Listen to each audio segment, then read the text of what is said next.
मुतालबो हुयो आहे त हितां जे SSP deputy commissioner Zardari house के नाजाइज़ कब्ज़ो करायो आहे। उहे इन्हनि माण्हुनि जी ज़मीन ते जेके 55 सालनि खां वठी काग़ज़ात सां ऐं 20 सालनि खां वठी उन्हनि ॻोठनि में रहंदड़ माण्हू आहिनि, उन्हनि खे ॻोठ खां दरबदर कयो आहे, ॿनियुनि खां दरबदर कयो आहे। उन्हनि खे वापसि विहारियो वञे, पंहिंजनि घरनि में ऐं ज़मीनुनि जी मालिकी ॾियारी वञे। जेकॾहिं हुननि खे को उन ते एतिराज़ आहे त वञी सिविल सूट कनि। ईअं कोन थींदो आहे ला कानूनियत जंहिंमें असांजा सरकारी अमलदार, ज़िले जा अमलदार जेके असांखे तहफ़ुज़ ॾियारींदा आहिनि, उहे असांखे दरबदर था कनि। असांखे इहो नामंज़ूर आहे। असां मुतासिरीन सां गॾु आहियूं।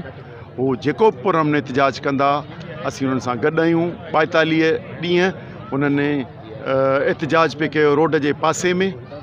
45 ॾींहंनि खां पोइ अॼु ॿियो ॾींहुं आहे, हाईवे ते आया आहिनि। इन खां अॻियां बि जेको क़दम हू अनाउंस कंदा असीं उन्हनि सां गॾु आहियूं। न सिर्फ़ु असां सिंध यूनाइटेड पार्टी पर सभु सियासी जमायतूं, हितां जा मक़ामी बिरादरियूं, समाजी तंज़ीमूं, जेके बि असां सां गॾु आहिनि उहे सभु उन्हनि सां गॾु आहिनि। आबादगार जा दोस्त, उन करे इंशाअल्लाह हक़ जी फतेह थींदी। बलोचिस्तान में बि 22 ॾींहं हुकूमत न ॻाल्हायो, नेठि उन्हनि खे गोॾा खोलणा पिया।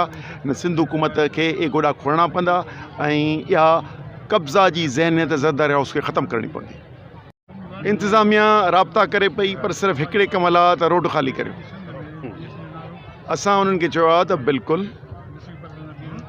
जेका ज़िले जी इंतिज़ामिया यानी जो हेड जेके आहिनि SSPDC जेके असांजे तहफ़ुज़ ॾियनि से कब्ज़ा कराइनि, पहिरीं उहो ख़तमु करियो। असांजे माण्हुनि खे वापसि विहारियो वेंदो। हींअर राब्ता इहे आहिनि। इन खां पोइ बि बैकडोर डिप्लोमेसी हले पई। ॾिसूं जे हू हथियार फिटा कंदा या चवंदा त असांखे सेफ एग्ज़िट ॾियो त ॾींदासूं, पर असीं मालिक आहियूं, पंहिंजे जाइ ते वेहंदासूं।